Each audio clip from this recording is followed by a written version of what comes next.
नमस्कार बीड. आकाशवाणी बीड केंद्राच्या विशेष कार्यक्रमात आपलं स्वागत. मी विजय पारगावकर. सुरुवातीला आजच्या ठळक घडामोडी. तिरंगा रॅलीमध्ये शाळा महाविद्यालयांचा सहभाग. आदिवासी दिनी आश्रमशाळेत कायदेविषयक जनजागृती शिबिर संपन्न. ध्वजसंहितेचं पालन करणं बंधनकारक. प्रवासी वाहतूक कल्याणकारी मंडळासाठी नोंदणी करावी, उपप्रादेशिक परिवहन अधिकारी यांचं आवाहन. आणि वंदे मातरमच्या 150व्या वर्षानिमित्त विविध कार्यक्रमांचं आयोजन. आणि आता सविस्तर घडामोडी. शहरातील सिद्धिविनायक संकुलापासून बुधवारी सकाळी निघालेल्या तिरंगा रॅलीमध्ये शहरातील विविध शाळा महाविद्यालयातील विद्यार्थ्यांनी सहभाग घेतला. आकर्षक वेशभूषा, वंदे मातरम आणि भारत माता की जय अशा घोषणा देत ही रॅली सुभाष रोड, छत्रपती शिवाजी महाराज चौक मार्गे जिल्हाधिकारी कार्यालयापर्यंत गेली. या ठिकाणी रॅलीचा समारोप झाला.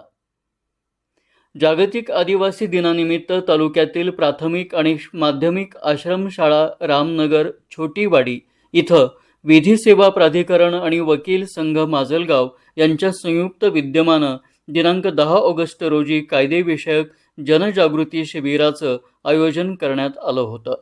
बिरसा मुंडा आणि डॉक्टर बाबासाहेब आंबेडकर यांच्या प्रतिमेचं पूजन करून कार्यक्रमाची सुरुवात झाली.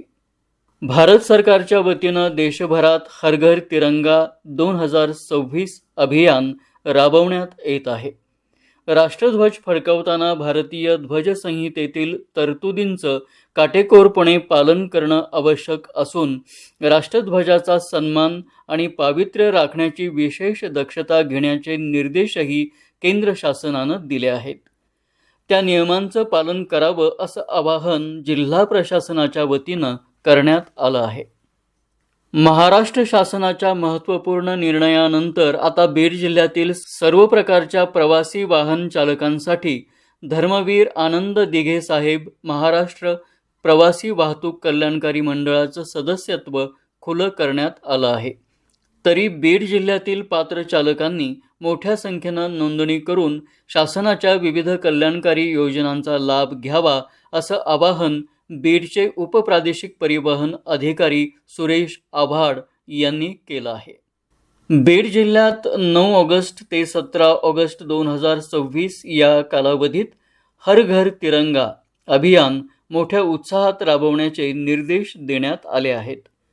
तसंच वंदे मातरम या राष्ट्रीय गीताला 150 वर्ष पूर्ण झाल्याच्या विशेष निमित्तानं जिल्हा स्तरावर विविध कार्यक्रमांचं आयोजन करण्यात आलं आहे. बीड जिल्हाधिकारी कार्यालयाच्या सामान्य प्रशासन विभागानं याबाबतची अधिकृत रूपरेषा आणि आदेश जारी केले आहेत. याबरोबरच नमस्कार बीड हा कार्यक्रम इथेच संपवत आहोत. मी विजय पारगावकर आपली रजा घेतो. लेखन सौजन्य अविनाश वाघिरकर पत्रकार. या कार्यक्रमाचे सादरकर्ते योगीराज बच्चे. नमस्कार बीड.